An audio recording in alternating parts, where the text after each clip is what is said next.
ओम शांति। आज 19 सितंबर 2025 की बाबा की साकार मुरली है। मुरली के महावाक्य हैं, मीठे बच्चे, इस बेहद के नाटक में तुम आत्माओं को अपना अपना पार्ट मिला हुआ है।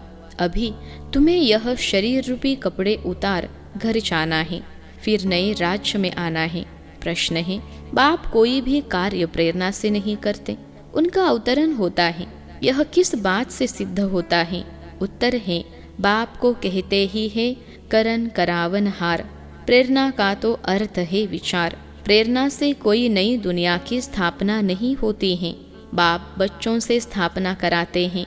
कर्मेंद्रियों बिगर तो कुछ भी करा नहीं सकते, इसलिए उन्हें शरीर का आधार लेना होता है।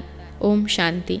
रूहानी बच्चे रूहानी बाप के सामने बैठे हैं, गोया आत्माएं अपने बाप के सम्मुख बैठी हैं। आत्मा जरूर जिस्म के साथ ही बैठेगी।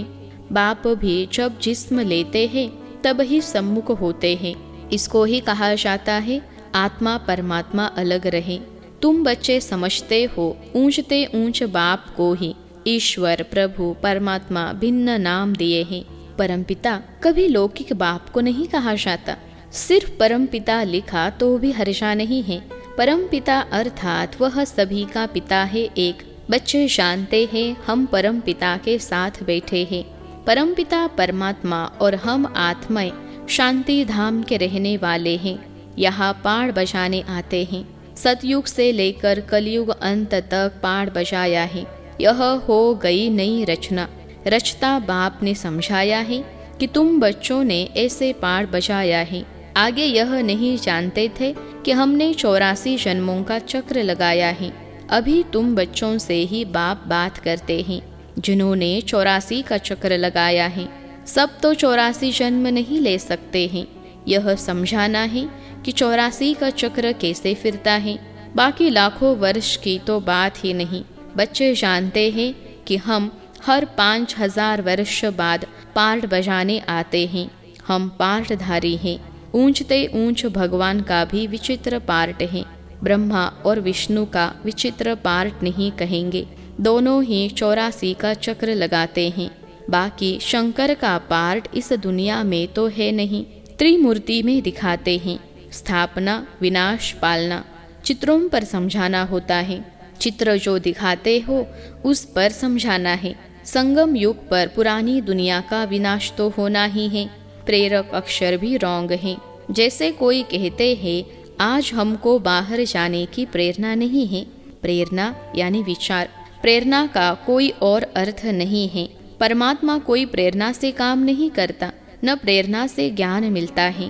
बाप आते हैं इन कर्मेंद्रियों द्वारा पाड़ बजाने। करन करावन हार है ना, कराएंगे बच्चों से। शरीर बिगर तो कर न सकें। इन बातों को कोई भी जानते नहीं, न ईश्वर बाप को ही जानते हैं। ऋषि मुनि आदि कहते थे हम ईश्वर को नहीं जानते, न आत्मा को, न परमात्मा बाप को। कोई में ज्ञान नहीं है। बाप है मुख्य, क्रिएटर, डायरेक्टर। डायरेक्शन भी देते हैं, श्रीमत देते हैं। मनुष्यों की बुद्धि में तो सर्वव्यापी का ज्ञान है। तुम समझते हो बाबा हमारा बाबा है, वो लोग सर्वव्यापी कह देते हैं तो बाप समझ ही नहीं सकते।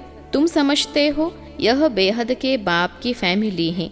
सर्वव्यापी कहने से फैमिली की खुशबू नहीं आती। उनको कहा जाता है निराकारी शिव बाबा, निराकारी आत्माओं का बाबा। शरीर है तब आत्मा बोलती है कि बाबा। बिगर शरीर तो आत्मा बोल न सके। भक्ति मार्ग में बुलाते आए हैं। समझते हैं वह बाबा दुख हरता सुख करता है। सुख मिलता है सुख धाम में, शांति मिलती है शांति धाम में। यहाँ है ही दुख। यह ज्ञान तुमको मिलता है संगम पर, पुराने और नए के बीच। बाप आते ही तब है जब नई दुनिया की स्थापना और पुरानी दुनिया का विनाश होना है। पहले हमेशा कहना चाहिए नई दुनिया की स्थापना, पहले पुरानी दुनिया का विनाश कहना रॉन्ग हो जाता है।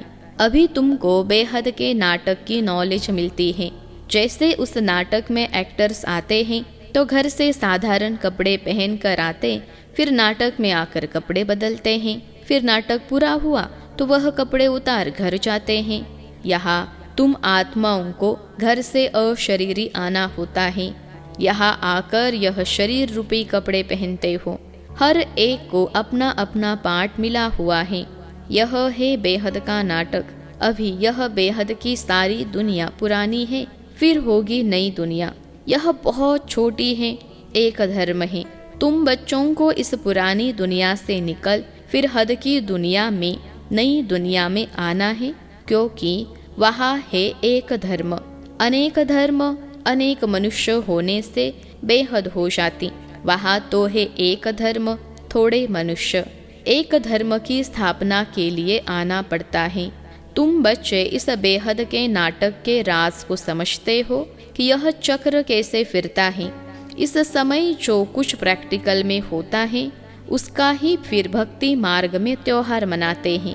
नंबरवार कौन कौन से त्योहार हैं यह भी तुम बच्चे जानते हो। ऊंचते ऊंच भगवान शिव बाबा की जयंती कहेंगे। अब जब आए तब फिर और त्योहार बने। शिव बाबा पहले पहले आकर गीता सुनाते हैं, अर्थात आदि मध्य अंत का ज्ञान सुनाते हैं। योग भी सिखाते हैं, साथ साथ तुमको पढ़ाते भी हैं। तो पहले पहले बाप आया, शिव जयंती हुई, फिर कहेंगे गीता जयंती। आत्माओं को ज्ञान सुनाते हैं तो गीता जयंती हो गई। अब बच्चे विचार कर त्योहारों को नंबरवार लिखो। इन बातों को समझेंगे भी अपने धर्म के। हर एक को अपना धर्म प्यारा लगता है, दूसरे धर्म वालों की बात ही नहीं। भल किसको दूसरा धर्म प्यारा हो भी, परंतु उसमें आ न सके। स्वर्ग में और धर्म वाले थोड़े ही आ सकते हैं। झाड़ में बिल्कुल साफ है। जो धर्म जिस समय आते हैं फिर उस समय आएंगे। पहले बाप आते हैं, वही आकर राजयोग सिखलाते हैं। तो कहेंगे शिव जयंती, तो फिर गीता जयंती, फिर नारायण जयंती। वह तो हो जाता सतयुग, वो भी लिखना पड़े नंबरवार। यह ज्ञान की बातें हैं। शिव जयंती कब हुई वह भी पता नहीं है। ज्ञान सुनाया जिसको गीता कहा जाता है, फिर विनाश भी होता है। जगत अम्बा आदि की जयंती का कोई हॉलिडे नहीं है। मनुष्य किसी की भी तिथि तारीख आदि को बिल्कुल नहीं जानते हैं। लक्ष्मी नारायण राम सीता के राज्य को ही नहीं जानते।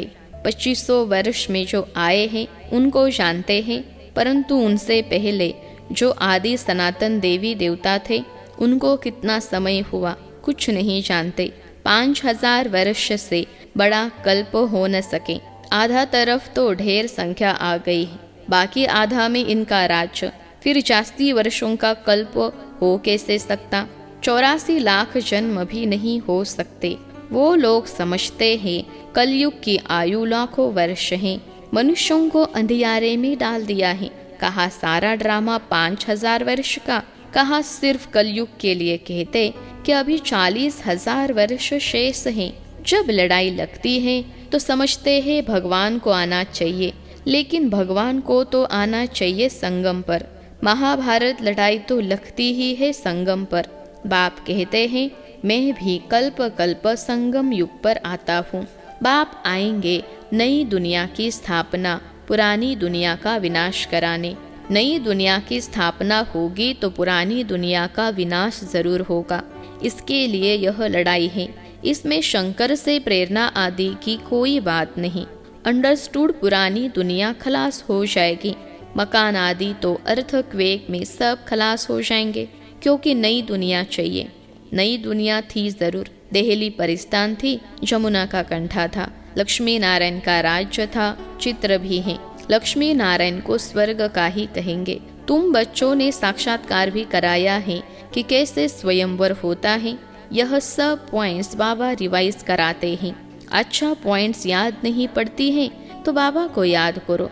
बाप भूल जाता है तो टीचर को याद करो। टीचर जो सिखलाते हैं वह भी जरूर याद आएगा ना।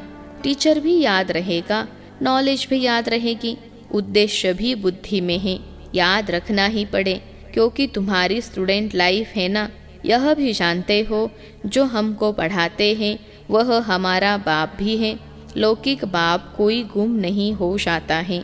लौकिक, पारलौकिक और फिर यह है अलौकिक, इनको कोई याद नहीं करते। लौकिक बाप से तो वर्षा मिलता है, अंत तक याद रहती है। शरीर छोड़ फिर दूसरा बाप मिलता है। जन्म बाय जन्म लौकिक बाप मिलते हैं। पारलौकिक बाप को भी दुख व सुख में याद करते हैं। बच्चा मिला तो कहेंगे ईश्वर ने बच्चा दिया, बाकी प्रजापिता ब्रह्मा को क्यों याद करेंगे? इनसे कुछ मिलता थोड़े ही हैं। इनको अलौकिक कहा जाता है। तुम जानते हो, हम ब्रह्मा द्वारा शिव बाबा से वर्षा ले रहे हैं। जैसे हम पढ़ते हैं, यह रथ भी निमित्त बना हुआ है। बहुत जन्मों के अंत में इनका शरीर ही रथ बना है। रथ का नाम तो रखना पड़ता है ना। यह है बेहद का सन्यास। रथ कायम ही रहता है, बाकी का ठिकाना नहीं है। चलते चलते फिर भागंती हो जाते। यह रथ तो मुकर्रर है ड्रामा अनुसार। इनको कहा जाता है भाग्यशाली रथ। तुम सबको भाग्यशाली रथ नहीं कहेंगे। भाग्यशाली रथ एक माना जाता है जिसमें बाप आकर ज्ञान देते हैं, स्थापना का कार्य कराते हैं। तुम भाग्यशाली रथ नहीं ठहरे। तुम्हारी आत्मा इस रथ में बैठ पड़ती है। आत्मा पवित्र बन जाती, इसलिए बलिहारी इस तन की है जो इसमें बैठ पढ़ाते हैं। यह अंतिम जन्म बहुत वैल्यूबल है। फिर शरीर बदल हम देवता बन जाएंगे। इस पुराने शरीर द्वारा ही तुम शिक्षा पाते हो, शिव बाबा के बनते हो। तुम जानते हो, हमारी पहली जीवन वर्थ नॉट पेनी थी, अब पाउंड बन रही है। जितना पढ़ेंगे उतना ऊंच पद पाएंगे। बाप ने समझाया है, याद की यात्रा ही मुख्य। इनको ही भारत का प्राचीन योग कहते हैं, जिससे तुम पतित से पावन बनते हो। स्वर्गवासी तो सब बनते हैं, फिर है पढ़ाई पर मदार। तुम बेहद के स्कूल में बैठे हो, तुम ही फिर देवता बनेंगे। तुम समझ सकते हो ऊंच पद कौन पा सकते हैं, उनकी क्वालिफिकेशन क्या होनी चाहिए। पहले हमारे में भी क्वालिफिकेशन नहीं थी, आसुरी मत पर थे। अब ईश्वर की मत मिलती है। आसुरी मत से हम उतरती कला में जाते हैं, ईश्वरीय मत से चढ़ती कला में जाते हैं। ईश्वरीय मत देने वाला एक है, आसुरी मत देने वाले अनेक हैं। माँ बाप, भाई बहन, टीचर, गुरु, कितनों की मत मिलती है। अभी तुमको एक की मत मिलती है जो 21 जन्म काम आती है। तो ऐसे श्रीमत पर चलना चाहिए ना। जितना चलेंगे उतना श्रेष्ठ पद पाएंगे, कम चलेंगे तो कम पद। श्रीमत है ही भगवान की। ऊंचते ऊंच भगवान ही है, जिसने श्री कृष्ण को ऊंचते ऊंच बनाया, फिर नीचते नीच रावण ने बनाया। बाप गोरा बनाते, फिर रावण सावरा बनाते। बाप वर्षा देते हैं, वह तो है ही वाइसलेस। देवताओं की महिमा गाते हैं सर्वगुण संपन्न। सतयुग में आत्मा और शरीर दोनों पवित्र होते हैं। देवताओं को सब जानते हैं। वह संपूर्ण निर्विकारी होने के कारण संपूर्ण विश्व के मालिक बनते हैं। अभी नहीं है, फिर बन रहे हैं। बाप भी संगम युग पर ही आते हैं। ब्रह्मा के द्वारा ब्राह्मण, ब्रह्मा के बच्चे तो तुम सब ठहरे। वह है ग्रेट ग्रेट ग्रैंडफादर। बोलो, प्रजापिता ब्रह्मा का नाम नहीं सुना है? परमपिता परमात्मा ब्रह्मा द्वारा ही सृष्टि रचेंगे ना। ब्राह्मण कुल हैं, ब्रह्मा मुख वंशावली भाई बहन हो गई। यहाँ राजा रानी की बात नहीं। यह ब्राह्मण कुल तो संगम का थोड़ा समय चलता है।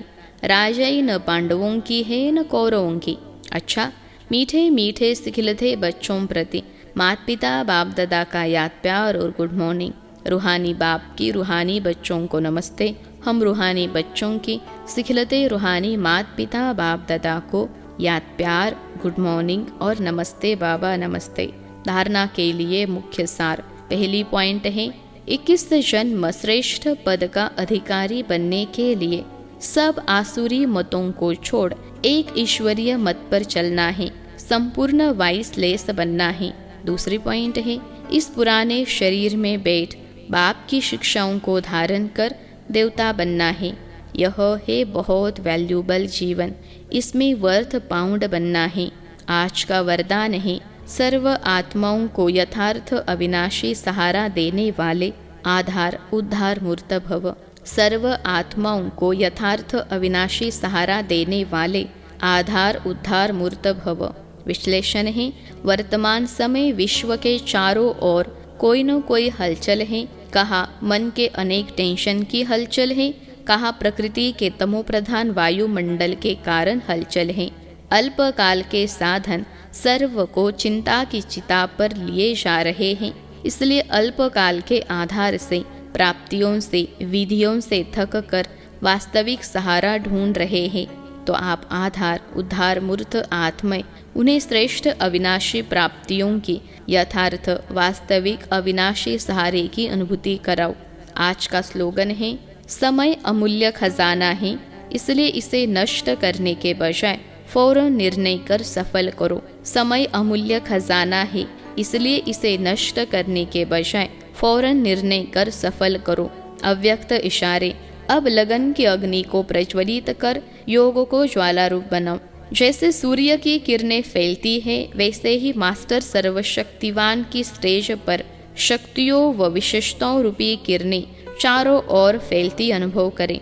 इसके लिए मैं मास्टर सर्वशक्तिवान विघ्न विनाशक आत्मा हूँ, इस स्वमान के स्मृति की सीट पर स्थित होकर कार्य करो तो विघ्न सामने तक नहीं आएंगे।